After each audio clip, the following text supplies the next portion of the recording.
Please be seated. When Mandy read the gospel, did you notice anything about Jesus' first sermon? It was short. Yes, if we think that there was no elaboration on it that Matthew left out. Anything else? It was just the same.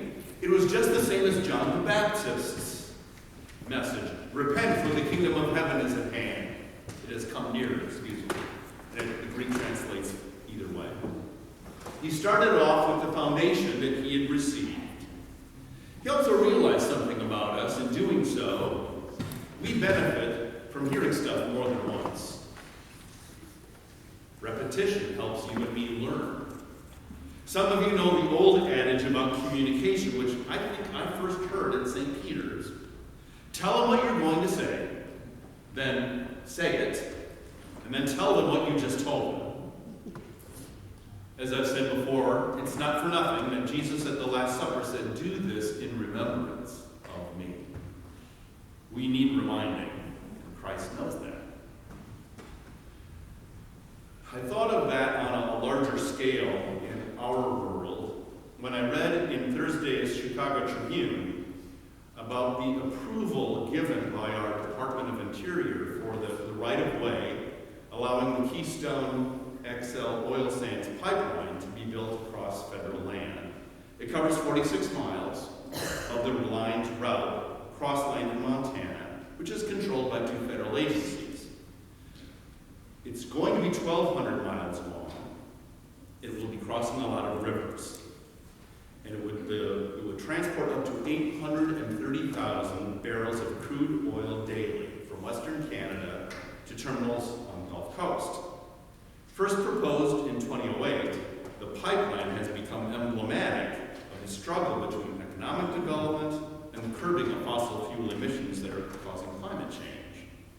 The previous administration rejected it, but the current administration revived it and has been a strong proponent of it.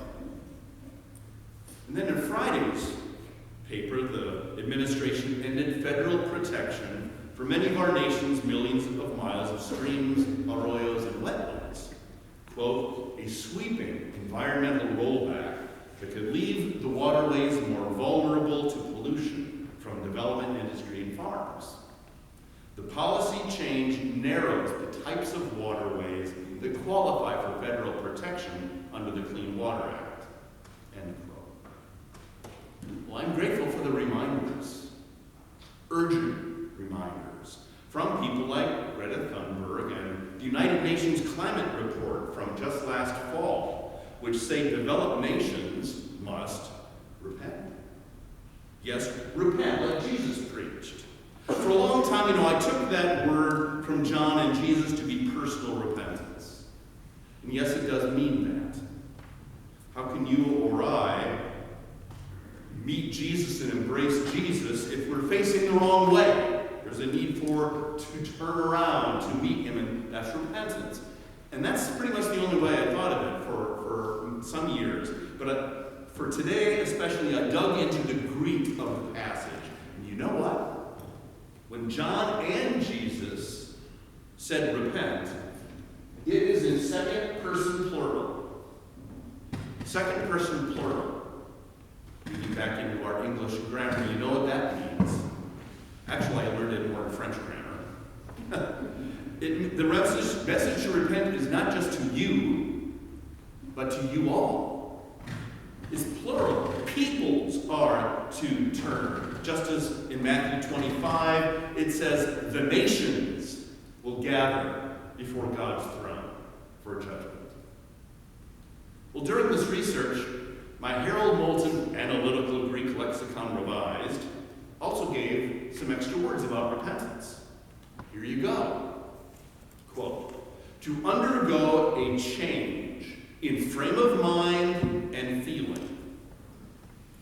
To undergo a change in frame of mind and feeling. To make a change of principle and practice. To make a change of principle and practice. To reform. John the Baptist also preached that he wanted to see proof that repentance had happened by how people lived and how they treated others. Bear fruit that befits repentance. Talk is cheap. When it comes to climate change and a plethora of other areas, I believe there needs to be repentance. Regardless of where you and I may be on the topic, I think we can agree that repentance would be a righteous first step for a lot of things going on. Do I need repentance? Of course. No one's perfect. Jim Wallace, one of the things I remember from my earliest readings of his writings were our lives as Christians are, kind of regular repentances. We constantly need to turn back because we're people and we turn away again. So yes, in parts of my life for sure. Does St. Peter's need to undergo any changes of mind, feeling, principle, and practice? Well, when you, I, or anyone in any group of people have changed their minds back towards the kingdom of God, the next thing we find persons doing as a result of that is following Jesus. That's part of the bearing fruit that John the Baptist wanted. Well, last week, if you were here, we had St. John's version of how Simon and Andrew came to be disciples. Today, we have the more familiar story of the 4 fishermen leaving their businesses and families, at least for a while, to follow him. As I preached last Sunday, they were called. Today, we look at the called, now following. So I said something about developed nations and our own government a moment ago. Let me say something to, or for, parts of our Christian family, even if they are not represented here. I wonder sometimes if some of those claiming to follow and love Jesus have actually read the Gospels. Lots of people cringe at the word evangelical because of how it's been interpreted politically in the media, when it actually means of the good news. That's its root meaning. We are to be a people of love and forgiveness, humility, welcome, and service. Yet according to the Barna Group that does religious research, among young people who do not go to church, 87% say they see Christians as judgmental, and 85% see them as hypocritical. That's our calling card, often thought to be true of Christians as a whole. Well, who are those Christians following? Following Jesus is an adventure to the alternative way to abundant life.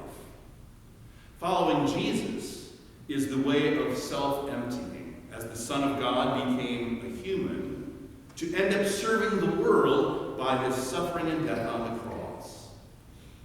That offering reconciles us to God and shows the bottomless riches of God's grace for us and for the world. Following Jesus means not putting us first.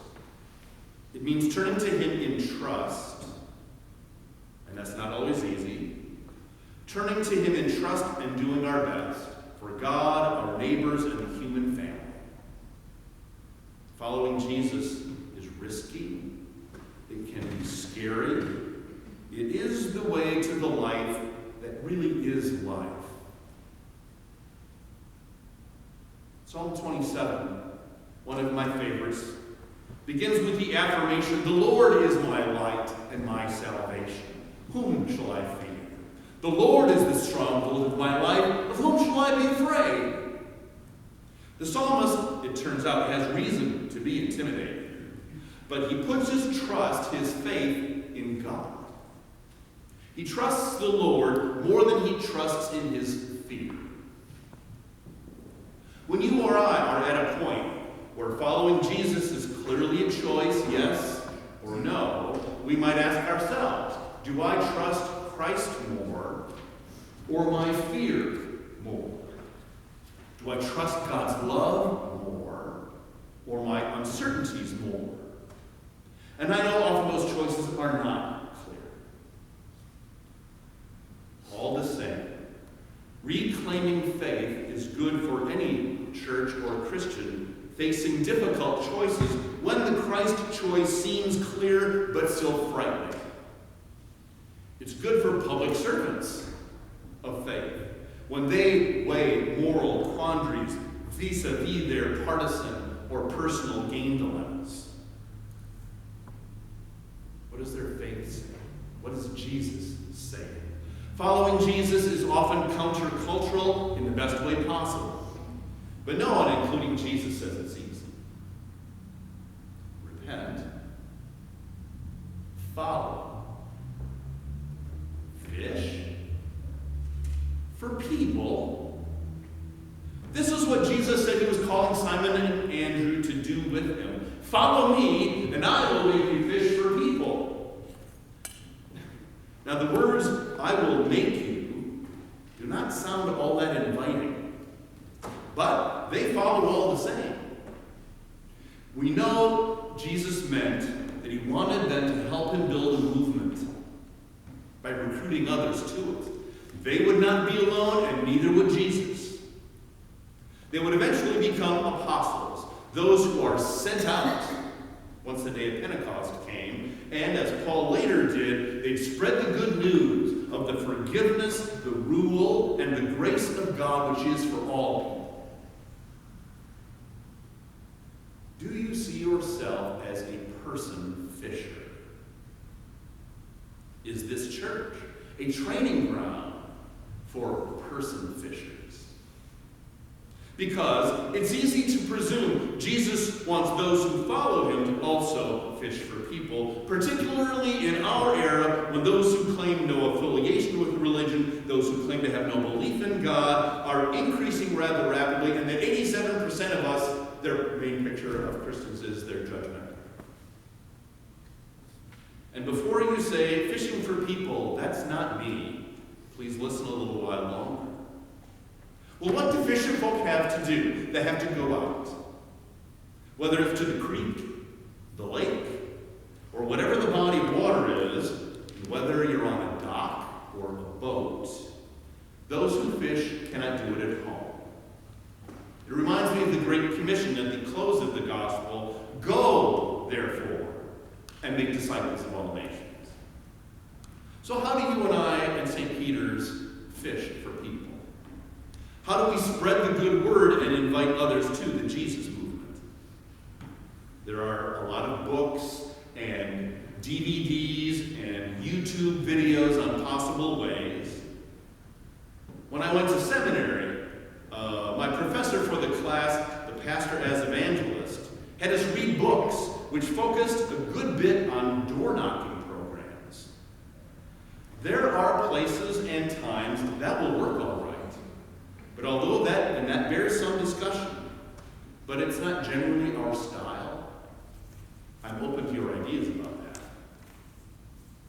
When I've talked about evangelism here in the past, and this is really what fishing for people is, that's what I have said, I've emphasized the method of sharing your faith in conversation. When it feels right, when it might be helpful to someone you're talking to, you could be planting a seed. The words we might use in such situations generally need to be chosen with care and tact. It might help to sketch out some lines or phrases you're comfortable with and keep them in the back pocket of your memory when, in fact, such a place and a time and a conversation does show up. To be ready, as well as be yourself. Telling a story maybe about how prayer made a difference, or when you felt that what happened to you was truly a blessing from God. See where that goes. All you're doing is sharing a part of your faith. You're not judging anyone. You're not forcing it on anyone. You're not trying to take charge of the discussion, and you're not telling them, well, they should try out your church. That may or may not come later. You never know. But this is where your preparation, doing some thinking, what might I say in a certain situation, put it in your memory bank, when your preparation opens the door and God's Spirit takes it from there. Talking with a friend, after a previous night of conversation about God and faith in Jesus, with a third friend, or a second friend, there were three, then there were two, talking with that friend the night after brought me to Christ. So conversations can make a difference. And Sunday school and church growing up helped give me that seed, where I believed there was a God to turn to and believe in. We never know, too, that someone may be hoping we'd be bringing up faith, but they do not have the language or the courage to be the one to bring it up to you. You could actually be helping them by being the one to bring it up. Again, if the time and circumstances seem right and unforced. Authenticity is never to be underestimated. I said fishers have to leave the house most of the time. In this context, we can have talks with people at home where our faith, our offer to pray for someone, our church, our values because of our faith come up in conversation. But otherwise, it's out there. After you and I get ready for just such a time as that. We prepare for the possibilities with God's help, and God is also active. We pray for our ability to do this or for someone to receive what we might share, but God is also working, perhaps, to prepare them to receive your story or my story. We're not the only ones at work in this. God is our partner. We are following, remember, not going it alone. Jesus called us to be the salt of the earth. In closing, let me share with you that Rebecca Pippert wrote a book called Out of the Salt Shaker and Into the World, Evangelism as a Way of Life. And just by the title, you can figure out, well, we've got to leave the salt shaker and live the faith in our pro-love, God-honoring, pro-earth, pro-human dignity, pro-worship, pro-justice, pro-healing, anti-greed, anti-violence, anti-bigotry ways of life. Sometimes being in such neighbor-loving endeavors, even by writing checks, opens the way to sharing why you, I, or our church is involved in those endeavors. For example, it's a witness to be one of the many churches which are in the Chicago Gay Pride Program.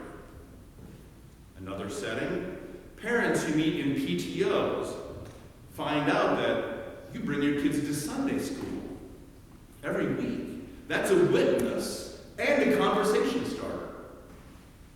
Who we follow shows in a lot of our life choices. And what shows then helps you and me fish for people who are themselves interested in finding a God of love who brings us the alternative way of the life that really is life.